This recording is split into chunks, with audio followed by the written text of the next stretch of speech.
Muy queridos hermanos, hermanas, me gusta más el término de amigos, amigas, me parece más familiar, más cercano, ¿no? En esta oportunidad vamos a presentar a San Antonio de Padua. Digo así, vamos a presentar porque creo que todos lo conocemos. Naturalmente, creo que hay dos facetas muy significativas o muy importantes que se establecen en San Antonio. Conocemos fundamentalmente al San Antonio, el predicador popular, ¿no? El predicador que ha impactado en las grandes multitudes, sobre todo de la gente simple, de la gente sencilla. No es el predicador del palacio, no es el predicador de los burgueses, o sea, de los hombres de oficina, ¿no? De la ciudad. Es mucho más grande, ¿no? Su prédica no solamente se limita a Italia, también va a predicar en Francia. Pero la otra etapa creo que es mucho más rica, más importante, más significativa.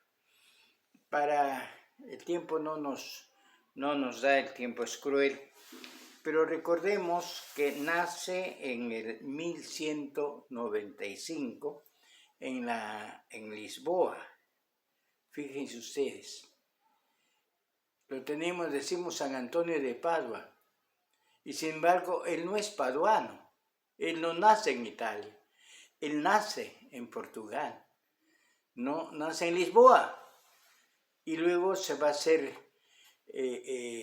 por sus principios, por lo que ha entendido en la vida, se va a consagrar a la vida religiosa, pero lo va a hacer en un ambiente agustino, o sea, siguiendo las enseñanzas, la doctrina, la mística de San Agustín. Por eso ingresa al convento en Coimbra. Y en Coimbra, allí estudia la filosofía, estudia la teología, pero lo hace con un cariño muy grande y especial la Sagrada Escritura.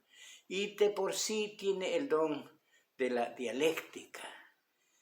Creo que es un arma, un instrumento de la lógica para poder expresar los conceptos, para poder expresar los conocimientos con una gran facilidad. Dialéctica viene de diálogo el uno con el otro, ¿no? Dialogar con el otro, hacerle entender y comprender al otro, no imponerle, pero sí hacerle entender. Ese es el mérito de los profesores, de los docentes, del verdadero docente, ¿no? Digo, allí va a aprender todo eso, pero va a acontecer algo maravilloso, de que allí van a llegar los restos, los cuerpos de 5 mártires franciscanos. Hago un paréntesis. En vida San Francisco, él quiso predicar a los sarracenos, que se llaman a los maometanos, o hoy día más conocemos como los que siguen la doctrina de Mahoma, ¿verdad? Los musulmanes. Ahora, España está lleno de musulmanes. 8 siglos estuvieron los musulmanes dominando España. Toda España, claro, naturalmente donde se han desarrollado es en el sur de España. El palacio más hermoso del mundo árabe está pues allí en España, está en Granada, ¿verdad? Y luego la gran mezquita, la gran mezquita que está en Córdoba, y en Sevilla también hay palacios maravillosos de este mundo. Y Francisco quiere ir a predicarles allí. Entonces hay un grupo de frailes que los envía Francisco, que él también quiere ir a predicar allí. Y esos van primero a España, y en España ya hay frailes, ya hay franciscanos que son pues de origen árabe y saben el árabe, y con ellos se van a predicar. Primero allí los toman prisioneros y los llevan a Marruecos. Y allí en Marruecos los juzgan de la forma más cruel que se puede conocer, ¿no? Los castigan, les amarran los pies, los hacen que carguen cadenas, los encierran, no les dan de comer, a fin de que dejen de predicar, dejen de hablar de Cristo, porque la misión del predicador cristiano católico es llevar el Evangelio de Jesús. Y el Evangelio de Jesús es simplemente informar lo que dijo Jesús, lo que hizo Jesús, como planteamientos y doctrina ciertas, verdaderas y válidas, que nos sirven para todos, para todo hombre de buena voluntad, ¿verdad? Y entonces resulta que al final los mataron, pues, los arrastraron con bestias que den vuelta por la ciudad, destrozados hasta que murieran. Y los trajeron, sus cuerpos permitieron que los sacaran y los traían a Asís, ¿no? De donde habían salido con la bendición del Padre San Francisco. Pero resulta de que llegaron a Coimbra, ahí en la costa de Portugal, y San Antonio estaba allí, estaba en el rezo, lo que fuera, y se informa la novedad de todos que han llegado 5 cuerpos de los 5 mártires franciscanos, entre ellos Atón, Ayuto y otros más. Y él se maravilló. Antonio sintió una estocada en su corazón. Hay varias razones, ¿verdad? El mundo en Europa, estamos hablando de casi finales del siglo XII, inaugurando ya el siglo XIII. Por lo tanto, hay una convulsión social, hay una convulsión política, hay una convulsión religiosa.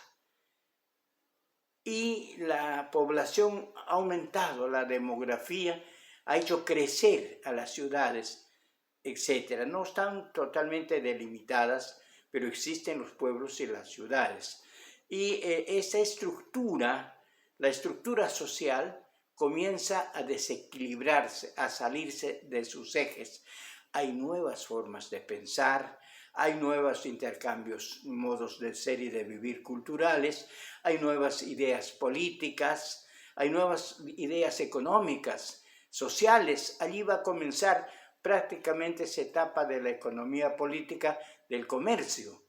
Comienzan ya los grandes empresarios que van a Francia, de Francia vienen a Italia, a España, o sea, el gran comercio, ya como parte de un ente económico, de la sociedad económica.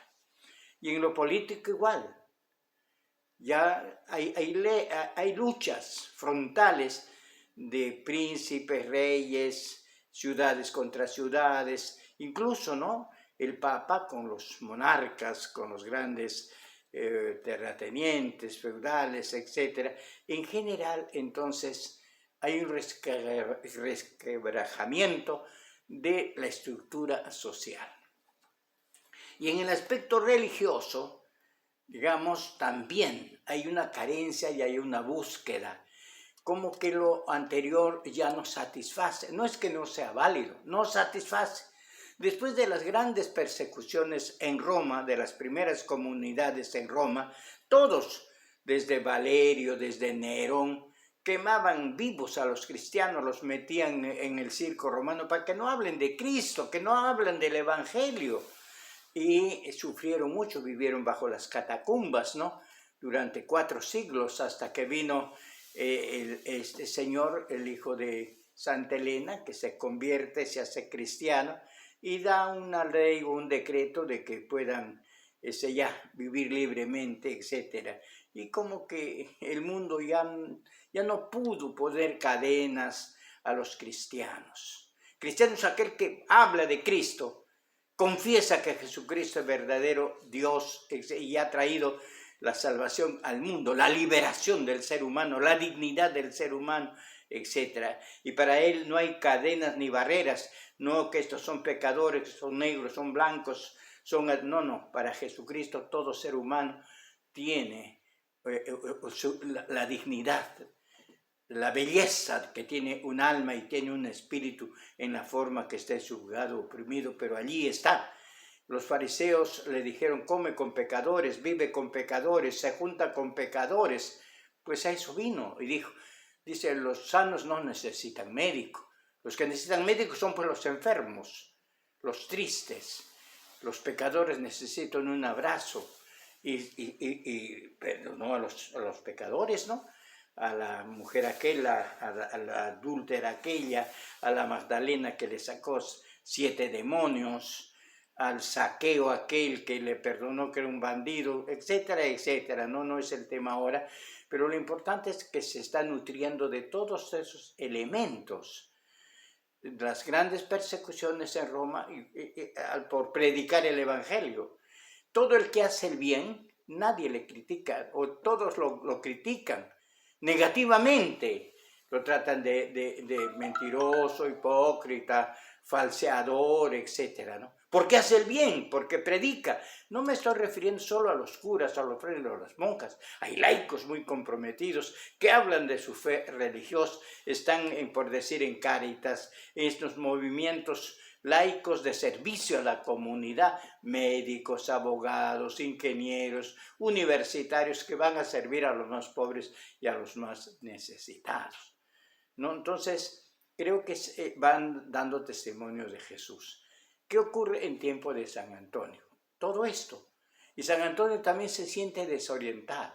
La enorme ventaja de que él ha estudiado a profundidad y con los agustinos. O sea, el enfoque, el planteamiento de las cosas y de la vida como lo hace San Agustín. Habla de la gracia de Dios, habla del amor de Dios, habla de la Virgen María, que son la base y fundamento después de la filosofía y de la teología franciscana.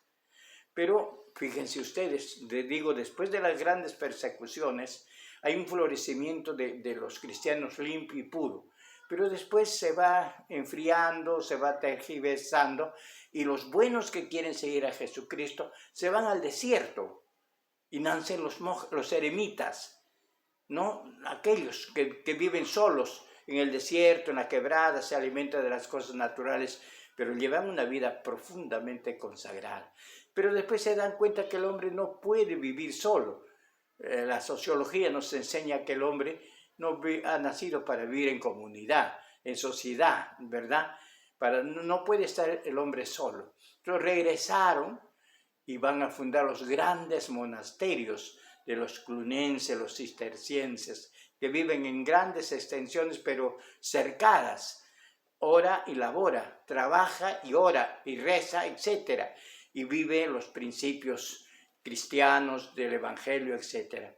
Pero luego se dieron cuenta de que allí la vida no daba una respuesta para el mundo abierto, para el mundo que tiene hambre, para el mundo que nos necesita. Y comienzan a aparecer estos movimientos radicales, ¿verdad? Que predican la pobreza y quieren que se viva pobreza. El problema no es vivir el Evangelio en la suma pobreza, la obediencia y la castidad.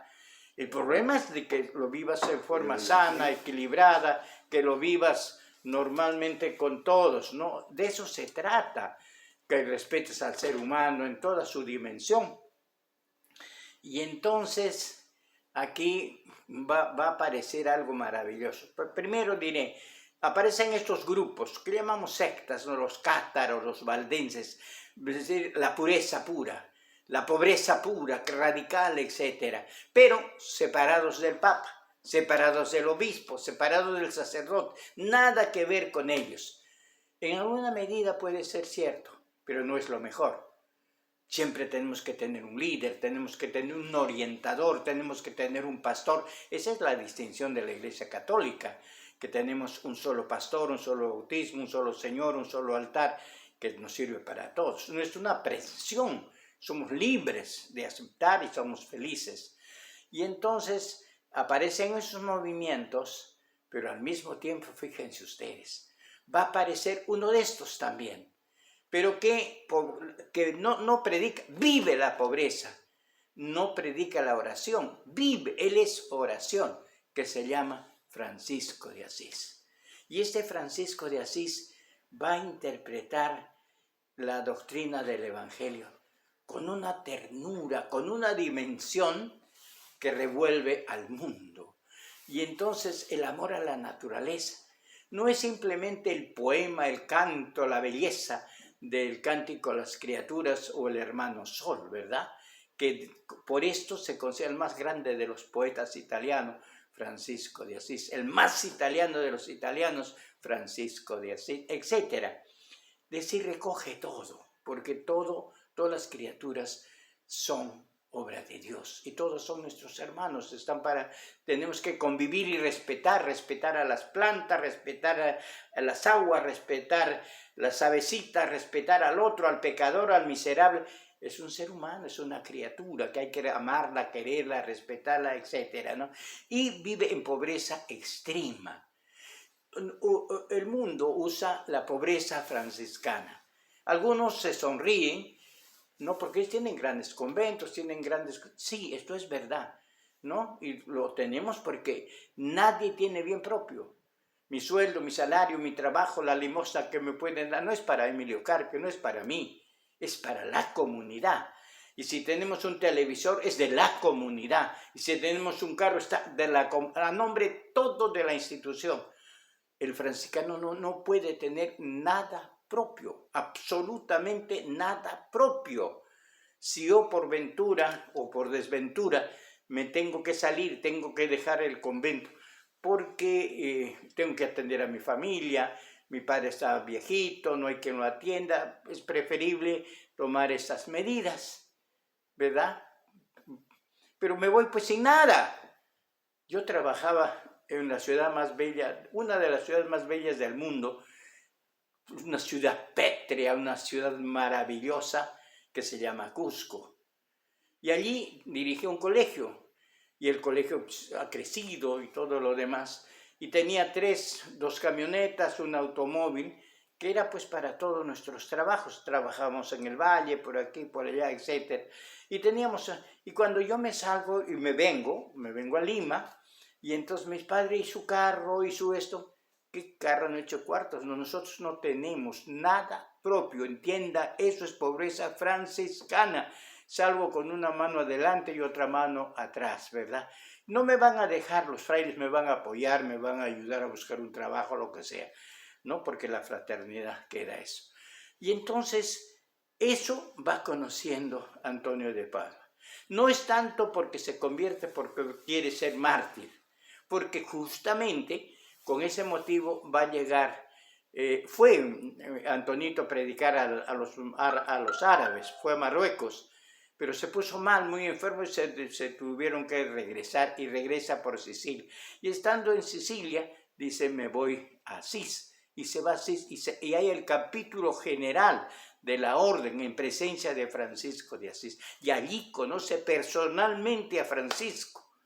Y entonces ya no le han contado a él, ya no le han dicho cómo es, él lo ha visto y él ha decidido, conversando con Francisco, cambiar su mundo, dejar de ser agustino y hacerse verdaderamente alma, vida, cuerpo franciscano, con la doctrina de Francisco de Asís.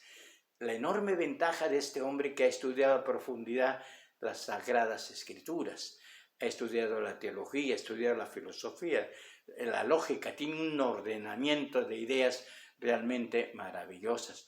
Predica frente al Papa, a los cardenales y a los obispos, y se quedan realmente maravillados y sorprendidos. Y el Papa lo va a declarar el arca de la Sagrada Escritura, que si la Sagrada Escritura se perdiera, dice que con la memoria de Antonio se podría reconstruir, porque su discurso, de la tesis que está planteando, es basada y fundamentada en toda la Sagrada Escritura, Antiguo, Nuevo Testamento, a los santos padres. Tal vez alguno no lo cita directamente, pero implícitamente va a decir, esto lo dijo San Ambrosio, lo dijo San Agustín, y estos grandes personajes de la historia que han hecho el cuerpo doctrinal, teológico, filosófico, patrístico de nuestra fe cristiana religiosa y católica, ¿no?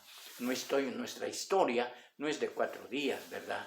Nuestro grupo religioso no lo ha fundado un hombre, viene de parte de Dios.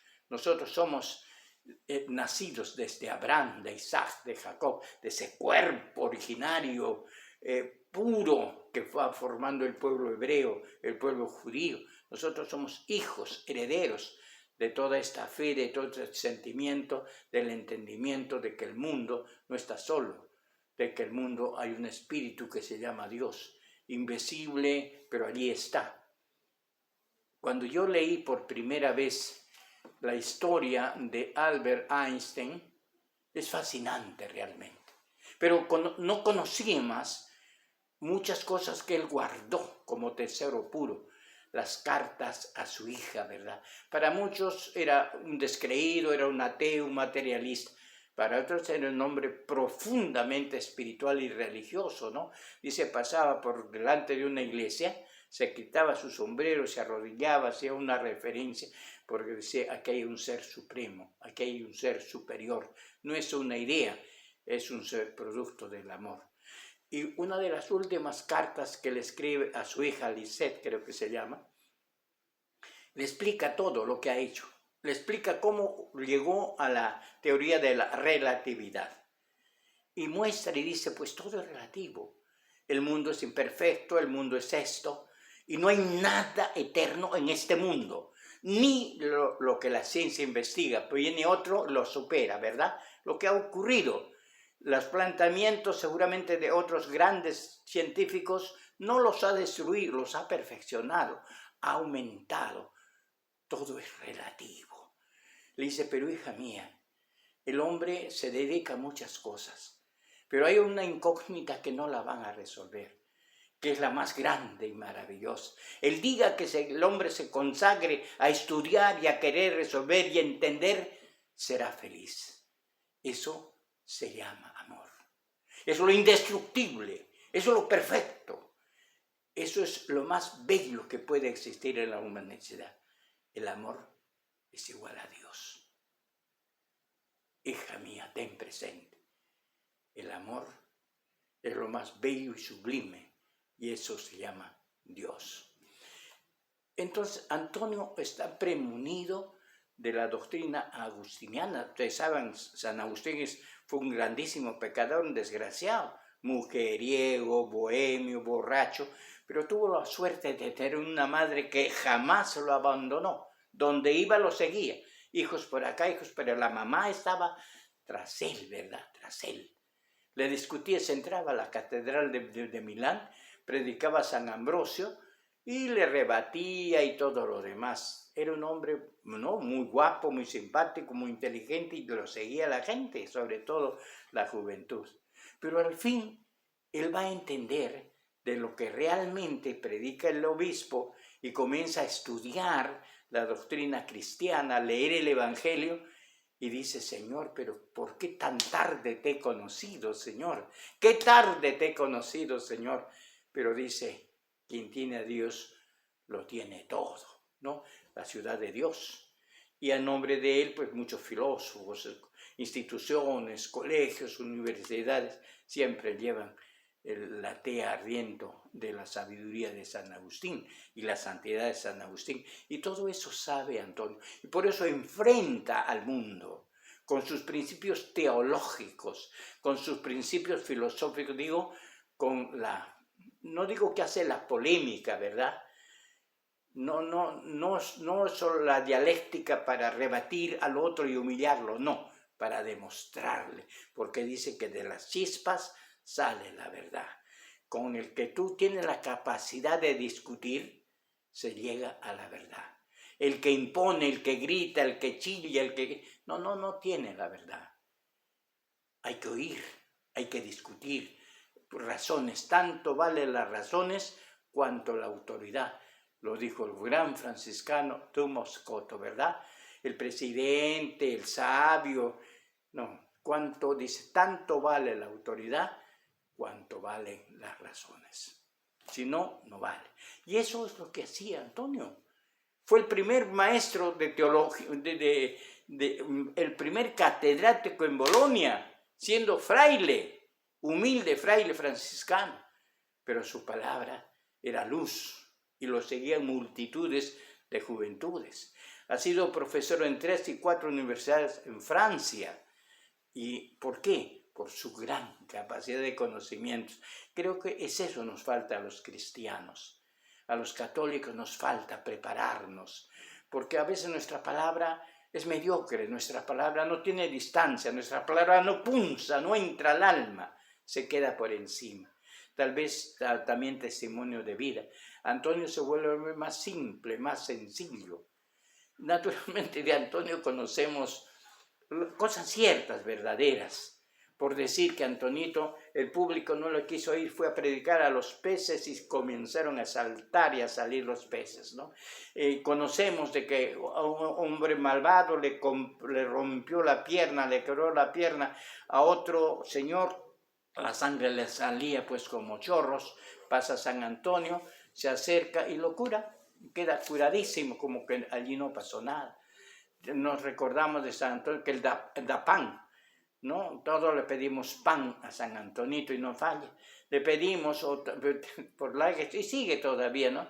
Las novias, los novios buscan pareja, lo que fuera, que les dé, que tengan, ¿no? Porque a veces no lo tienen o porque son muy bonitos, muy bonitas, o muy feos o muy feas, o no tienen dinero, lo que sea, no hay pareja. Pero se le pide a San Antonito, lo voltean si no le da, hasta que les da, ¿no? Y es conocidísimo por todas estas cosas San Antonito, o el pasaje de la mula de aquel ateo que lo desafía a San Antonio, ¿no? Dice, mira, yo te voy a creer en tu Dios, yo voy a tener mi mula, no le voy a dar de comer 5 o 6 días, ¿no? Y va a pasar tu procesión, tu hostia, tu santísimo, va a pasar yo con mi mula. En ese momento yo le voy a dar comida a mi mula, ¿no? Y si mi mula no come, se arrodilla, entonces voy a creer. Hizo eso delante del público, echó su cebada y la mulita, dice, se agachó, dobló sus 2 patitas y no comió hasta que pasó la procesión. Es decir, no son hechos creados, inventados, no, son realidades, pero eso ha corrido más por lo popular, por lo cercano, porque todos estamos hambrientos de bienes, no de bienes materiales también, ¿no? Pero lo fundamental no es eso. El hombre tiene hambre de conocer la verdad, hambre de la justicia, hambre de la paz, hambre de ternura, de un abrazo, que te den la mano, que te oigan. Eso es lo que necesita. Y es lo que hacía Antonio de Padua. No hemos olvidado esa parte, llamemos científica, académica, de este gran hombre que convirtió a hombres duros y difíciles, de academia, de universidad, y al mismo tiempo estuvo cerca, tan cerca del pueblo, ¿no? Se dice que es uno de los santos más populares de la Iglesia Católica, y entre el mundo árabe es uno de los más queridos, y en el mundo igual que no tiene nuestra fe, San Antonito es bien querido. Que nos bendiga. Hay varios himnos que tiene, ¿no? Si buscas milagros, mira enfermos y leprosos sanos, que lo digan los paduanos, etcétera, ¿no? Tiene muchos modos de acercarnos.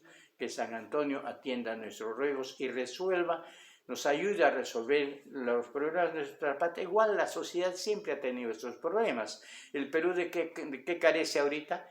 De la tremenda injusticia, de la inmoralidad. No digo de los santos del Congreso. Unos lo llaman que son una porquería, que son una defecho, que son ignorantes, que son brutos, que debe ponerse para ser congresista, que tenga un título, que conozca, que sepa, y que quiten todo ese mundo de auxiliares, asistentes que se tiran la plata, y no, esas cosas que nos fastidian, nos incomodan. En el campo religioso igual, como que la iglesia está dormida, necesita una palabra del pastor para su pueblo, etc. Que San Antonio esté de por medio y sea nuestro abogado. Gracias, San Antonito.